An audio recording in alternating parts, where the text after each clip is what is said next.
Poor Phil. Don't leave me with Isabella again. You guys forgave that lady way too quickly. She's crazy. She's crazy. Hey folks, I'm Jacob, this is Weebservations, and we have come at long last, or perhaps all too quickly, to the series finale of The Promised Neverland. I know, right? It's like, oh boy, second season, I can't wait to get into this complicated world and watch these characters develop in a complex and interesting way over a period of time as they grow and change, and no, it's over. Just like that, whole thing's over.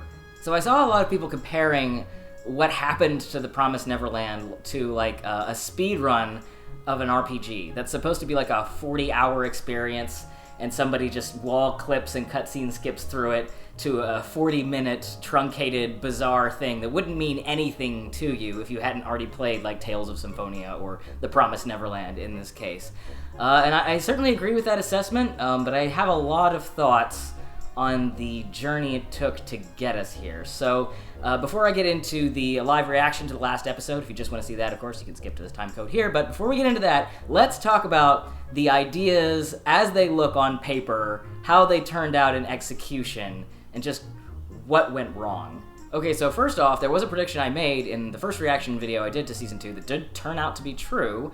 As it turns out, demons do evolve into more humanoid and powerful and intelligent forms after eating humans. That is the largest appeal to eating little children's brains, is that it makes you live longer and retain more intelligence, and without eating more intelligent beings, demons would be sort of these like lumpy blobs of flesh that run around in a crazed, violent fit, eating whatever they can get their hands on. So the factory farming of children is essentially a pivotal part of the demon economy. And my favorite idea in this whole series of reveals that we like plowed through in Season 2 was this idea that there's an elite human-demon cooperation whereby the nobility of demons get access to the nicest children's brains, and they fund the research of, let's see, morally impaired human scientists who will continue to experiment on children in order to like develop their brains quicker and more efficiently for greater, just basically the economy of factory farming as applied to human beings. And that is the purpose of the Lambda test facility that Norman got sent to at the end of Season 1. And when we reunite with him in Season 2, he's not the person he once was. He's not the sweet, innocent, like always sort of hoping for the best, has faith in his Emma, his Ginger, his chicken run protagonist, to get all the children out in the safest and most violent-free way possible. He's left that part of him long behind after years, it seems like months or even days in the anime because of how it's rushed through, but presumably years of torture at the hands of the Lambda facility scientists. And on paper, this is my favorite part of The Promised Neverland's overall trajectory, the idea that Emma and Norman kind of split in different directions completely out of their own control. Because the horror of being factory farmed without your knowledge and consent as a child is just a completely different kind of psychological horror from being tested on, tortured, with your knowledge, with your cooperation, kind of, to make the factory farming of your species and your friends and family more expedient and profitable for your captors. It's so horrific, in fact, that it basically irreparably separates Norman's experience and the ways in which he thinks he has to fix the world from what Emma and Ray are experiencing, which is the understanding that demon society is as varied as human society, and there are poor and disenfranchised and even like religious demons who have for whatever reason, either can't eat people and are suffering because of it, or decide not to eat people for their own principled reasons. And it really casts, are these demons more evil than the humans who are exploiting the labor of other demons to, it's very complicated, right? So on the one hand, you have Emma and Ray getting closer to demons and demon society, and on the other, you have Norman realizing that the very few humans, perhaps, are even worth sparing, and that human and demon cohabitation, much less human society, peace in human society is kind of impossible. So he takes more drastic measures, and he's also running on borrowed time because of how badly his body and mind have been warped by all this horrific testing that's gone on at Lambda. On paper, I love this divorce between these characters, and Emma and Ray growing alongside their friends to become closer to demon society, kind of, while still acknowledging, of course, that many demons are quite evil and terrible and that they are at the bottom of the food chain. And Norman becoming sort of more megalomaniacal, or at least more of a, I don't know, it's Norman in some ways more relatable, more adult. I think he has to grow up more just given what he's been through, and he bonds with completely different people who look up to him and see him as this leader figure, so he has obligations to them that put him at odds with reconnecting with his friends. All of this on paper, great, like, fantastic. I would love to see the story where these ideas are developed and it turns into 4 seasons in a movie, which is an old meme when, you know, somebody gets really excited about an anime. They're like, yes, 4 seasons in a movie, which is usually, I would say, too much for a lot of stories, light novels and manga that get adapted. But for The Promised Neverland, I think that is exactly how much you would need to develop these ideas in a way that is, like, great and believable, where you're kind of on everybody's side and you see the complete picture of the demon economy and the Rattray brothers and their history and what's going on with Isabella even, and just the whole human and demon picture needs 4 seasons and a movie. And we got 2 seasons, one of which was paced correctly, which is to say, like, it wasn't like the whole thing was rushed. It's not like we got this whole info dump across 2 seasons. It was 1 season, like, taking the barest, like, act 1 of this, act 0.5 of this thing, and then season 2 has to cram in the 4 seasons in a movie of the whole world that we should be seeing as these kids grow up. It could never work at this speed, no matter how good or bad the ideas are, and I think most of these ideas are really good, especially, my favorite thing is just drawing that separation between Norman and Emma based on the completely relatable and understandable paths that they go down in growing up and forming their very different worldviews. And then poor Ray just doesn't get anything to do. But it could never have worked at this speed, just not at all. And I'm sure the manga is better. People say that the manga is better and the anime did it in injustice, but at the same time, the manga is 20 volumes long, and I'm going to say it, 20 volumes is not enough for the amount of story and the complexity of the ideas that are being, the ambition of this premise, the number of characters, the number of factions. 20 volumes is not enough, especially considering that several of those volumes were taken up with an arc that we never even saw in the anime, that I know nothing about, called Goldie Pond, that involves guns, I guess, and like a small Wild West town. So I don't know anything about it. I just know it's called Goldie Pond. It already takes up several volumes of the manga. So let's say, like 16 or 17, optimistically, are left to the story that we see represented in the anime. And I'm saying, that's not enough. That's not enough. I'm sure it's rushed, even in the manga. Just, wow. So even given the context that the manga develops these ideas with a little more breathing room, it still feels like the orphanage is, the season 1 material that we got is this nice, perfectly paced setup and payoff that develops all these characters at a reasonable speed, gives us information at about the right rate, and then after that, we're handed like a story Bible for all the other ideas flipping through that just were not given time to develop properly. And there's no way to. Here's the thing about writing. Everyone has ideas. Like it's like everyone could go into the grocery store and buy enough food to keep themselves fed. I'm using a food metaphor because that's sort of the typical go-to. Everybody can relate to food when you're talking about story. Okay, here's a food metaphor. So everybody has ideas. Great ideas are a dime a dozen. You can talk to absolutely anybody on the face of the earth, and probably they have an idea that could make a good story. Everyone. The problem is making a good story requires work, revision, like timing, editing.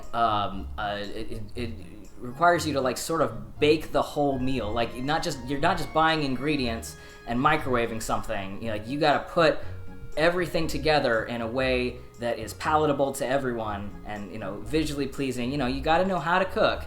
And even if you have all of these amazing ideas in your story Bible, even if I can read the Wikipedia summary of what happens in The Promised Neverland and go, that sounds like a great story, and I did, and I watched the second season, which is basically like a Wikipedia summary, a speed run.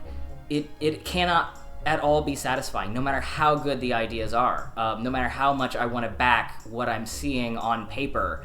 if you can't show and not tell the audience what they're supposed to feel, you can't tell an audience how to feel about a really good idea that you had in your head. It's like telling somebody about the dream that you had. Nobody wants to hear about your dreams. I guess that's maybe kind of an asshole thing to say, but nobody wants to hear about the dream that you had because it doesn't mean anything until you can sort of prove that it means something. And poor Ray is like a classic example of this, where he should be a pivotal third perspective to Emma and Norman. And Emma and Norman, on paper, though not in execution because of the speed of the story and how fast we just plow through it, and none of it is given time to develop or sort of feel real or sink into us. At least on paper, we understand Emma and Norman's perspectives. But Ray has quickly just become an accessory to Emma. He's like a slightly more, and not even like, there's not that much of a gap between their physical and mental abilities to begin with.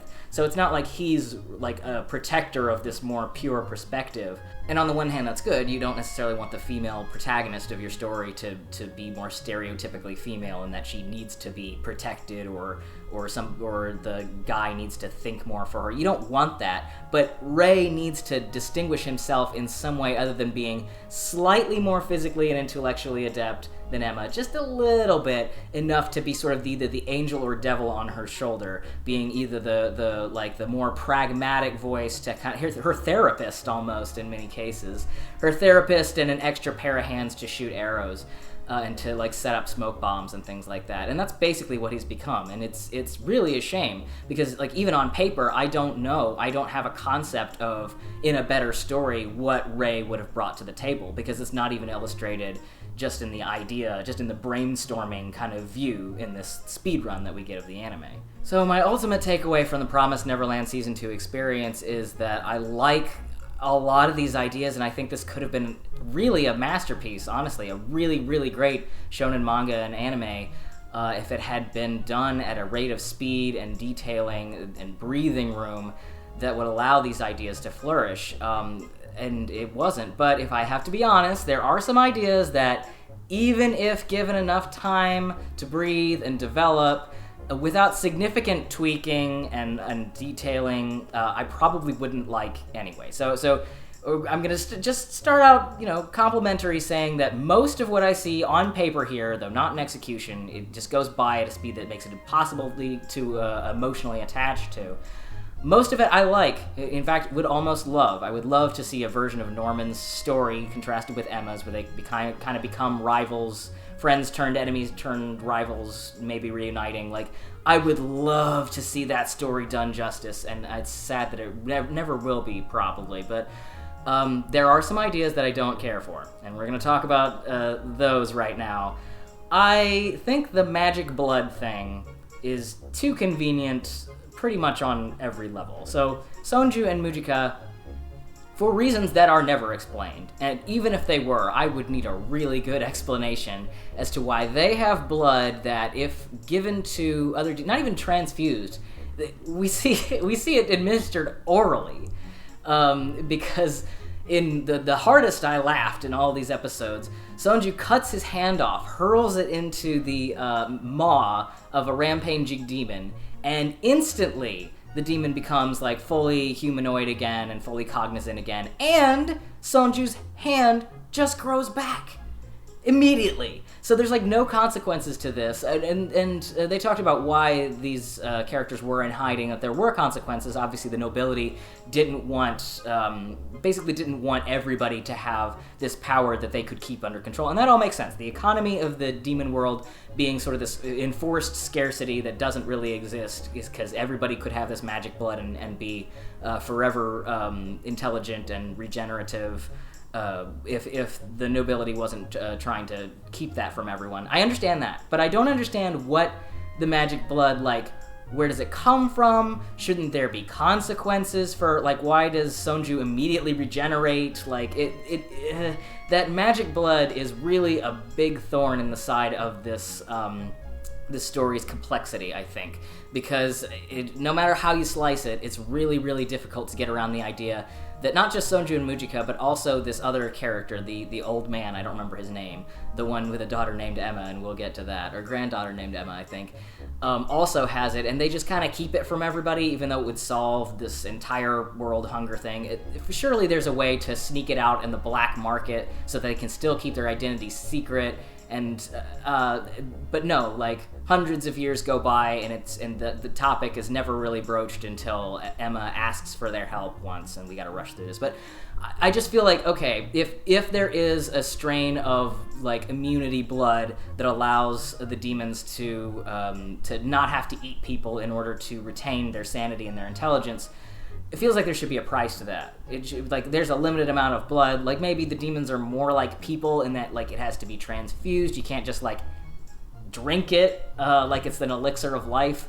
Or, I don't know, some kind of consequences. Or it comes from a specific thing of you only have that if you've never eaten humans, right? So there's a consequence to eating people. It has to be something other than they just are that way. They're evil-blooded. They just have magic blood that can solve all the world's ills. It's an underdeveloped idea that really undercuts the difficulty and the complexity of a demon world economy and a story that is, by its nature, way more complex. It's a cure-all. It's a Deus Ex Machina, and it's not the only one that really needs more detailing and more thematic connection to something to feel like it matters in the story beyond just being like an easy solution to a problem. Another idea I don't like is the human world being directly connected to the farms underground through a giant, bright white, Apple-branded, almost Panopticon that happens to be right underneath Gracefield House. And I understand the idea is to bring the story full circle, and it's cool if you can start where you ended, and, you know, like, people like that, it's satisfying, but it's not really satisfying if we've barely left the location because the story runs so fast. You know, if it had been 40 volumes long or 4 seasons in a movie, and the movie takes place back at Gracefield House, that'd be different. But as it is, it really just feels like we got ripped off from having a globetrotting pursuit story in search of the promised land in the Far East, which is what we see on the map that Minerva originally gives to Emma and the kids.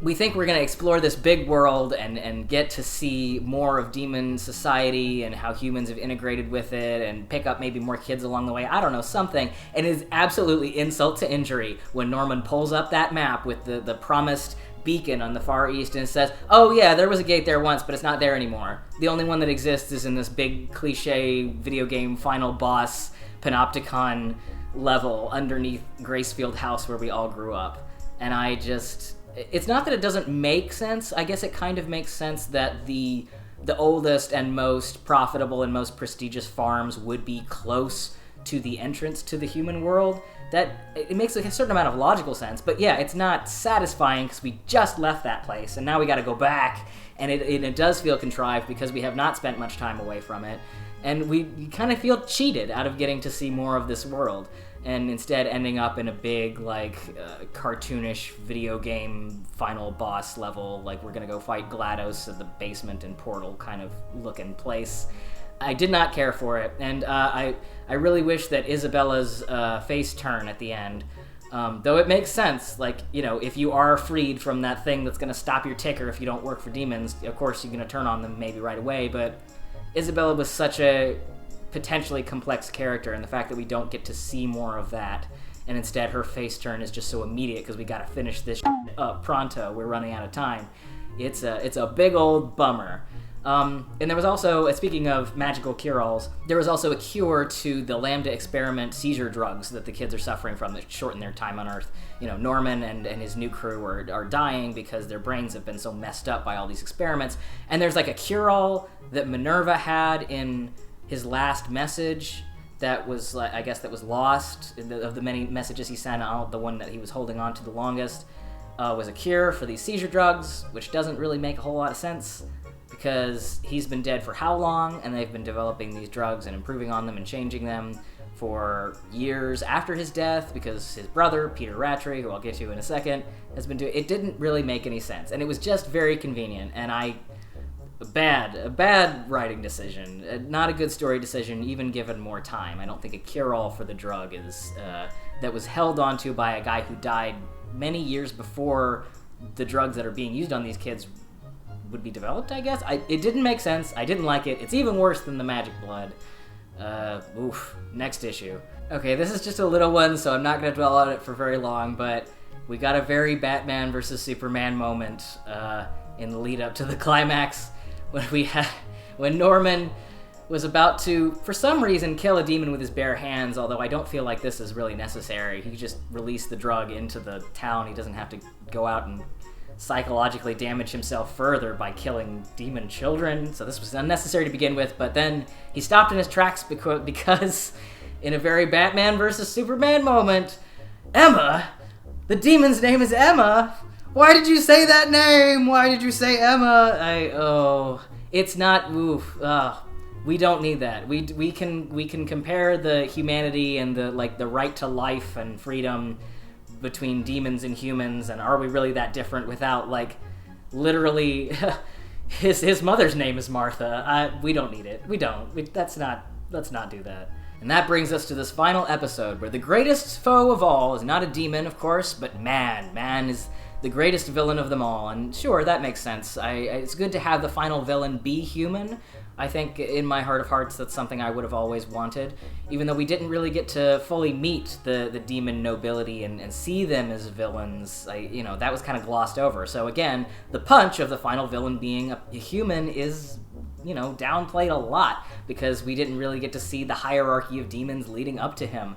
But man is the greatest evil, so we get Peter Rattray, the brother of William Minerva Rattray. And it's not hard to guess what motivates this guy. Probably just scientific curiosity and good old-fashioned greed.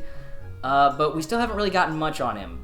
Maybe there is a banality of evil here where we don't need to learn a whole lot about his motivations to fittingly sort of hate him. But at this point, everybody's turned on him. All of the mothers and the grandmas have turned their AKs on the guy, and he seems to be completely alone. So it's hard to say what, if anything, Peter Rattray can do to stop the children from going to the human world. Now that the demons have also rebelled and turned on him, and now that all of the evil-blooded demons have given their evil blood to the poor, and the whole economy is going to collapse, and everything has happened way too quickly, and it's hard to say what, if anything, Peter could do to turn the tide on any of this. It seems like he's already been defeated, and most of this is just going to be epilogue, but I don't know. We'll see what happens. It's a shame about the Promised Neverland Season 2. At least it had a really killer opening, especially compared to Promised Neverland Season 1. It wasn't that crazy about... I don't know what Overworld is doing anymore sonically, but, at least we'll always have that killer synth riff. Alright, I guess that's all my thoughts on the mess that we've all endured, so let's get ready to get disappointed with the Promised Neverland series finale. Here we go. Oh no, a possibility I hadn't considered.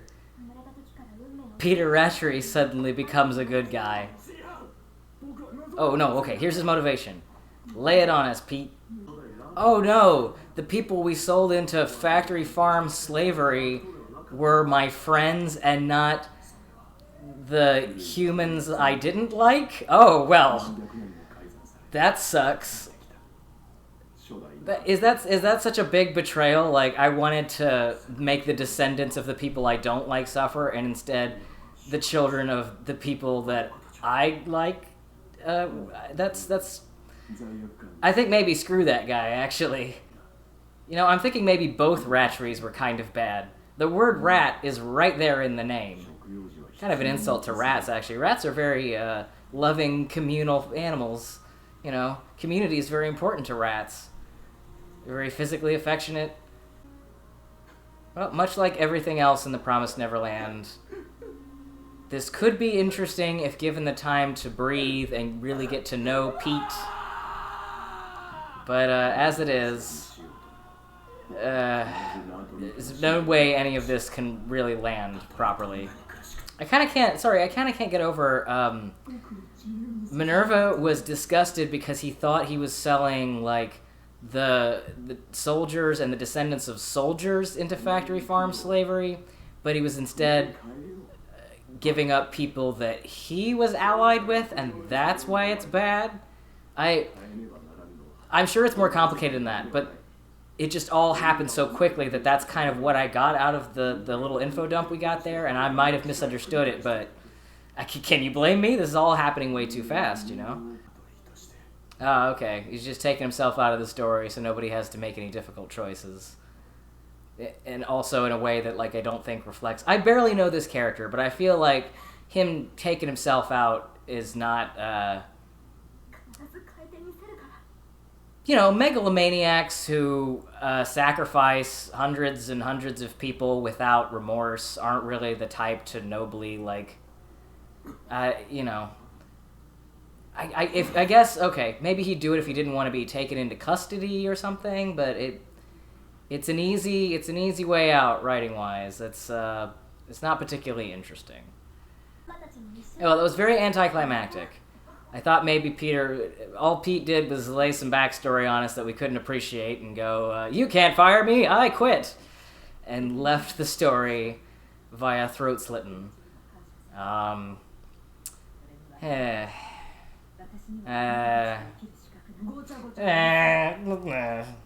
this is a nice sentiment. I'm glad they gave Ray something to do. And it is good that it does come from Ray. I get, we've barely developed his character, but from what I remember in the first season, he's the one who initially had the most regrets about keeping everything from everyone and watching, you know, his siblings go off to be slaughtered and having to keep it to himself. So, although at this point in the story, Norman is actually the one who has the most to potentially regret and want to make up for and give that speech, right? But, like, you know, and especially because he's talking to his mom. Were her kindness and love genuine? It's kind of a complicated... This is weird. This is weird, though. This is a level of childlike purity that is not particularly earned by the road we've taken to get here. Like, literally, let's think about this for a second. Literally, the only reason that Isabella turned to help them was because the bomb in her heart was deactivated. It was literally just like, well, it won't kill me, so now it's easy. So I don't feel like she did enough to earn this. I feel like she should have done more. There should have been more is kind of the subtitle for everything that's happening here. It's a good thing this elevator that hasn't been used in hundreds of years, it's still in great working condition, to take us through the planet's core into the human world? How is this working? Stop enshrouding me, goddammit. You and your white clothes and your white room and your pure white, way too pure ending where the bad guys just kill themselves and everyone's forgiven and we all move on from whatever the hell just happened over the past 10 episodes. Oh boy. Oh boy. The pen was used for everything? Like, they designed this pen to hold every little bit of information about all this stuff and be the only key to the door. Like, what if they lose it? What if they get down there and they don't have the pen anymore? Because it would be really easy to lose something like that along the way. Oh, it's like the end of Danganronpa. Oh, Emma's staying behind. That makes sense. Alright, yeah, like, if anybody was gonna stay behind, it was gonna be Emma. Because she's, like, bonded with demons a lot for some reason. But she's got to free all those other kids, right? They've got a lot left to do. That is a long matrix void into the human world. That goes deep.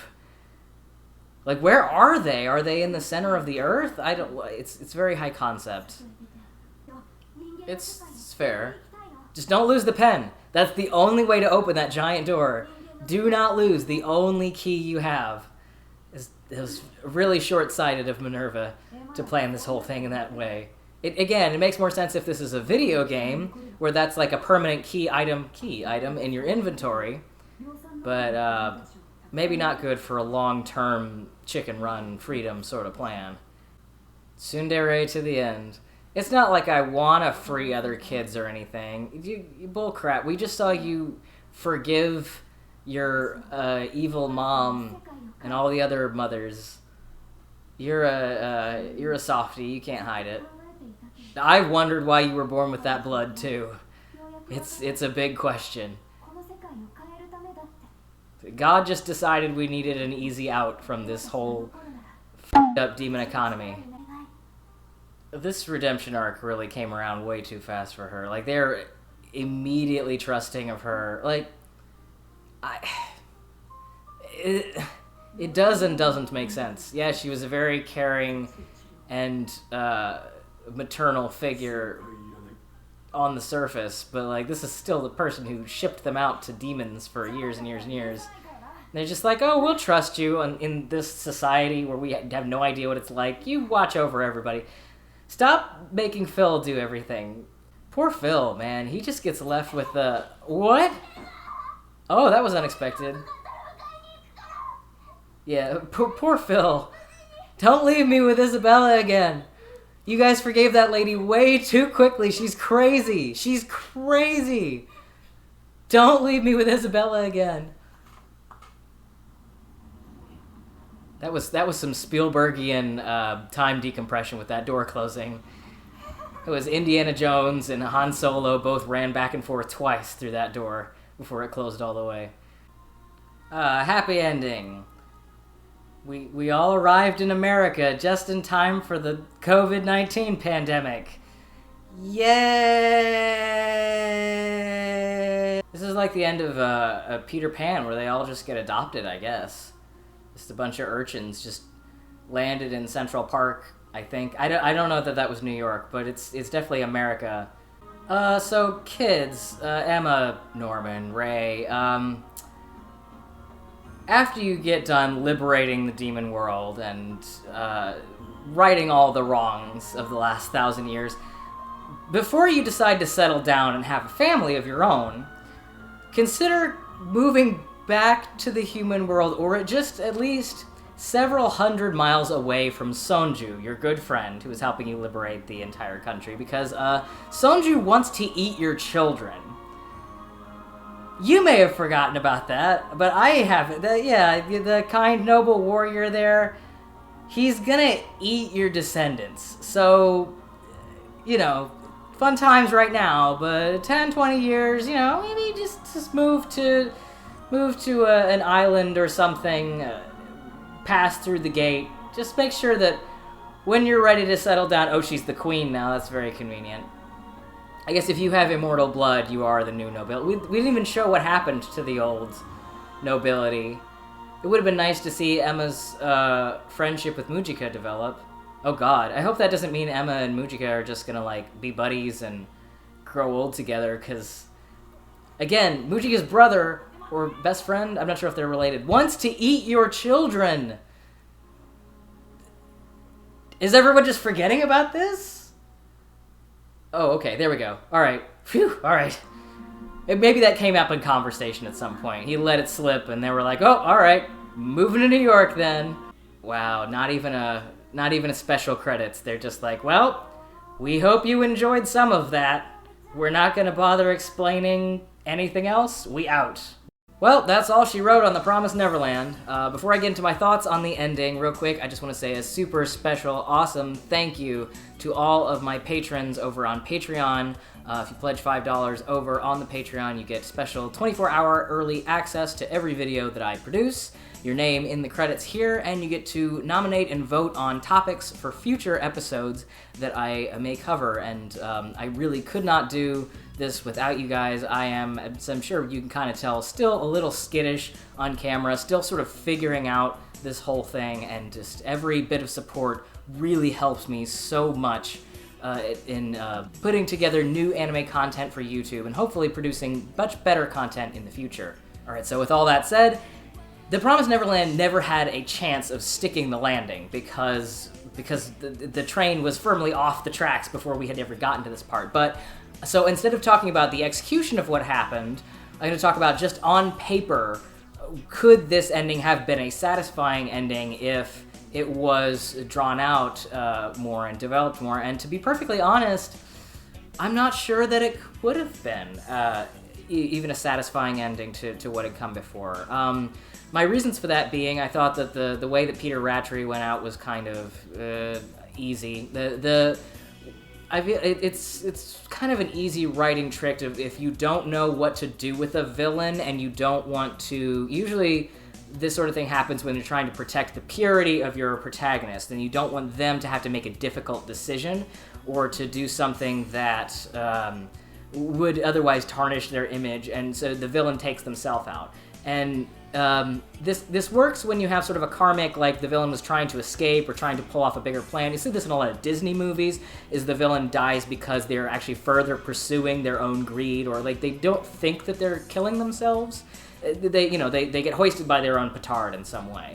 But for Peter Rattray, it was really just literally him saying, like, well, rather than he wasn't even really being threatened with arrest or anything. I guess just rather than lose his power, it almost wasn't clear. I'm going to tell you everything about my backstory, which is already a little bit, I don't know, on the nose and a little bit of an easy out in terms of we want to make this guy sympathetic or just basically fill in some loose threads on his relationship with his brother.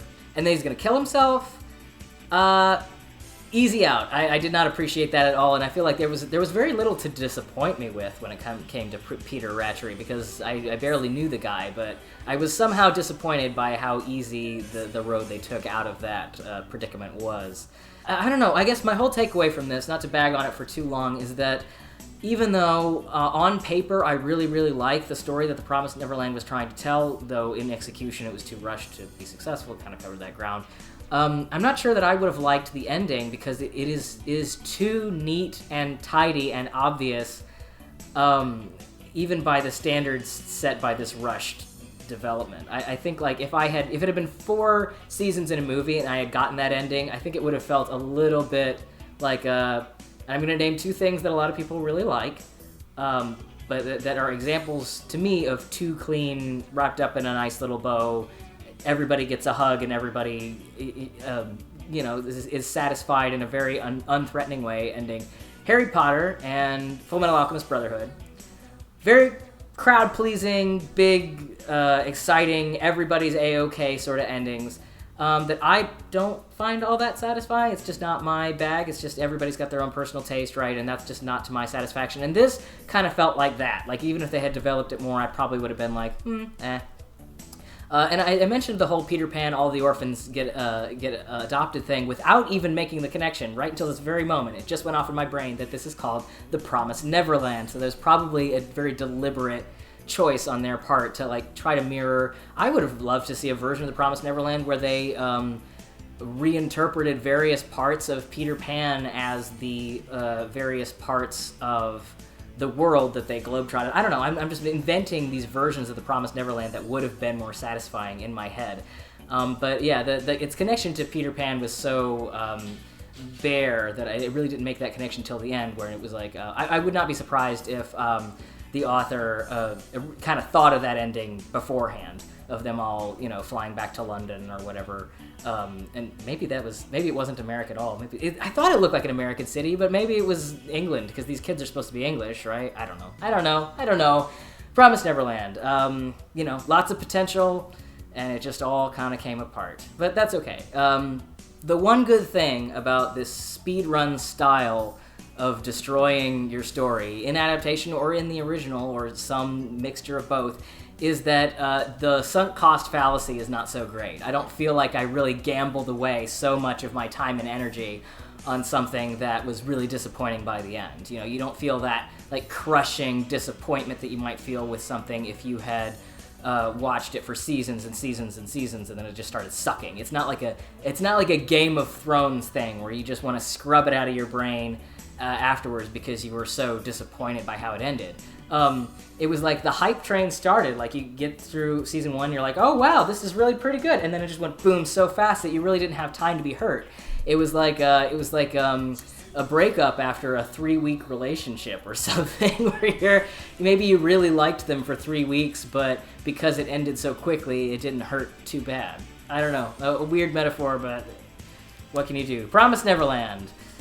Sometimes potential is not enough, and a really great story Bible does not equal a really great story in the telling. Thank you so much for watching me blab about anime. Once again, everybody, leave a like, Subscribe if you haven't, and leave a comment below on what you would like to feed the algorithm babies. Their hive mind hungers for more. And until next time, sayonara, bye-bye, everybody.